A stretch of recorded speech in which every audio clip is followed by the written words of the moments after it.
Shit. FM is listening. All right. So I want to get into this, and I want to try and tackle everything that I can as thoroughly as I can. I really understand this ecosystem incredibly well.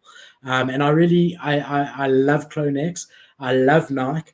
And I love that they're in NFTs. And I've been a big fan and supporter of them, right? But what we've had happen in the last week has been really disappointing from the team. And I want to take you through it as thoroughly as I can, and then I'll give you my opinions on it. So Okay. we had the first Monolith box, not this one that I'm showing you now, the first Monolith box that ever came out. And in there was a Crypto Kicks, a second Monolith box, and the vial that goes into the Crypto Kicks. And that was like an incredible thing because those boxes were pre-revealed before you were able to open them. Were sitting at 6 or 7 ETH. Yes, the market was very different to what it is now, but when you got those things, you were excited. And I even did a video of me opening my box, and you know, people were holding on to their original box because other guys were buying it at a higher premium because it could potentially have the rare vials, and that was great. Then the second box that everyone was automatically expecting that same sort of vibe as the first one. And even in the bear market, that second box was holding a 1.5 to 2 Ethereum floor. Yeah. And what they came out and did is they said to everyone, look, there's going to be a snapshot in the next day or two. This date, this particular date, this time, make sure you don't trade around that date and time. Right? Fair enough. But it was a different thing to what we used to with the monoliths, right?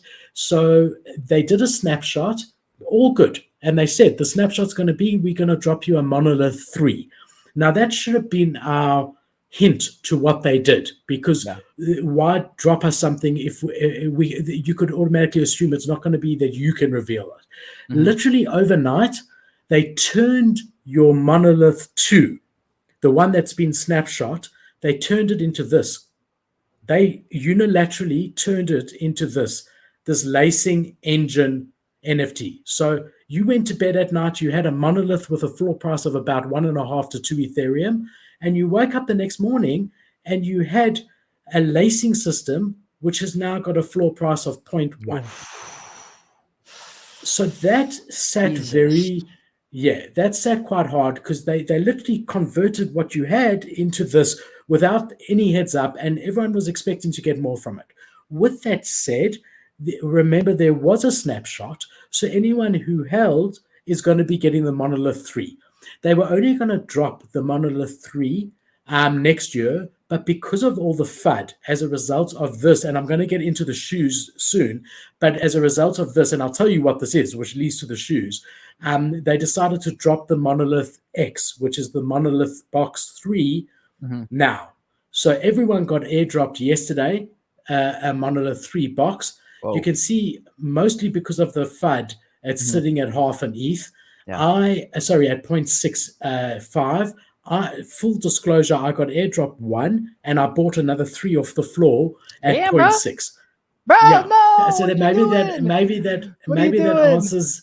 I'm still believing these guys like you can't believe. But hold on, we're not there yet. You got no, hold on. They're 0.63 right now. It's gonna go down. Yeah. You gotta sell. No. Sell and buy back in later, bro. It's coming down. Why would it go up? It was sitting at 1 ETH and I bought in a 0.6 whatever. It's already gone down. I think it's going to bounce. But the point is this. Hold on. The point is this, and there's a lot here. They came out after all the FUD. Now, the FUD was also linked to this. The other part of this, what is this? This is basically a guaranteed ability to mint their shoes, which we're going to get into, which are really, like, controversially, I think they're sick in theory, but I don't like the design. But either way, so it's a discount. It's whitelist to mint and a 20% discount to if you mint. So you basically have to pay for the shoes, right? Yeah. And so, you know, the community felt like they're being monetized and treated as consumers instead of as being a part of the project, right? They since came out with a tweet and said, and I've got the tweet, we'll get there, that they have made a mistake and that they're going to rectify it, and they are going to give you what you come to expect in the next monolith that they've just airdropped early to you. So what I'm saying is that before all of this, the monolith 2 was sitting at a 1.5 to 2 ETH floor. So straight away, the reason that these aren't 1.5 to 2 ETH is just because of the FUD. They should be 1.5 to 2 ETH, because at that time we thought they were going to do similar to what they did in the previous first monolith. Now they've made a mistake in monolith 2. The floors dropped to 0.1, and now they've said we're going to do that in this next monolith. So in theory, these are worth 1.5 to 2 Ethereum. So I'm happy to buy the FUD. I also bought a couple of crypto kicks. I've been going mad, bro. This is the time to buy. So to answer everybody's question, Philip has not gone out of and been flooded out of the Rtfkt system. In fact, no, he's even more convicted after they've had a slew of different decisions that have, gone one way or the other. I don't know, dude. Here's what I think. I think when you start to go this deep and you start to create this much stuff within the ecosystem, it's just ultra high risk. It's like Doodles when they start to venture into more and more and more. I think the value has no place to go, but sometimes down, at least temporarily, just because we don't know what's going on. And, obviously, like the more there is, the less it's worth, just because of supply and demand. But I think it's also necessary. And I think it's okay if we get away from everything being about money and going up in price. It's okay for like us to, I don't know, evolve, I guess. But still, bro, buying it at 0.6, I feel like that's a mistake. I don't know. That's just me. Yeah, I'm not buying it at 0.6, buying 3 at 0.6. Let's just make it very, very clear. All right. Oh man. And it's simply because they're worth 1.5 Ethereum. That's their value. That's what they're worth. We saw it 3 days ago. They were the box before this, when no one knew what was happening, was sitting at 1.5 Ethereum.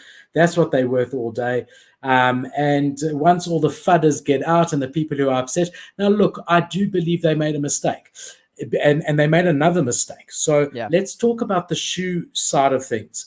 They then said, okay, that NFT that the Monolith 2 box was turned into the lacing engine is going to guarantee you the ability to forge, is what they call it, when you convert a digital to a physical, for these 4 different versions of physical shoes.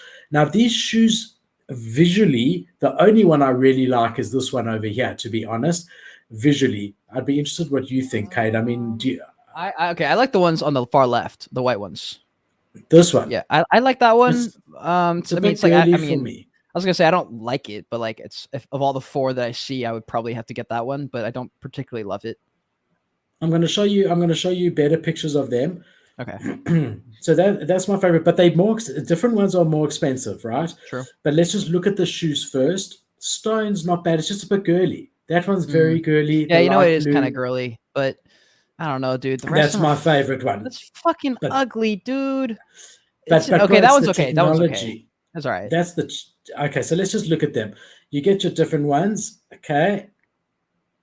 It's got self-freaking lacing. There's your lacing engine. It's got self-lacing technology, bro, like Back to the Future. Do you remember those Nikes in Back to the Future? God. Charge it on a wireless charger. You can program the lights. And the other thing that it's got is their step to earn in chip inside of it, which will be part of the lure going forward, and part of their new technology. So this is the first of its kind in real life. I really like Nike before NFTs. I really do. And I love NFTs. So you mix that together, there's only going to be a total of 19,000 amongst all of these in the whole world ever. I'm never going to wear them. I don't care what they look like. In the end of the day, they are going to have historical significance that I want to be a part, right? So the FUD with this, which was mixed at the same time as they told everyone that they had converted their 1.5 ETH asset into effectively a 20% discount for a mint, was they said, and another thing is that these shoes that people like me who love the brand, can only be shipped to customers in America. Yeah, that was the part that really pissed people off. So it was a mixture. They unilaterally took the box, turned it into something worth a lot less. That doesn't give you free access to these. You still have to pay to mint these. So, and you can't even be involved in it if you're not based in the US. And that's when guys started like flooring their Clone X's. The floor went from 8 Ethereum to 6 Ethereum, posting on Twitter that they're flooring them. People were angry as shit.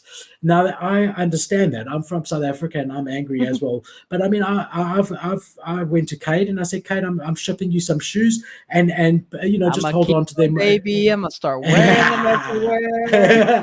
If you open that fucking box, I will come there myself and I will murder you. Okay? Oh God, man, I'm gonna do it live on TikTok too. Oh God, he's gonna log in. He's gonna be like, "Hey, bro, I got TikTok back," and he's gonna be like, "Wait, what are you doing? What are you doing on your live stream?" Oh boy. No, it'll be more like, "Oh, Cade, you also got the crypto kicks, bro. That's incredible. If I were you, I wouldn't open them." So I just want to show you what it's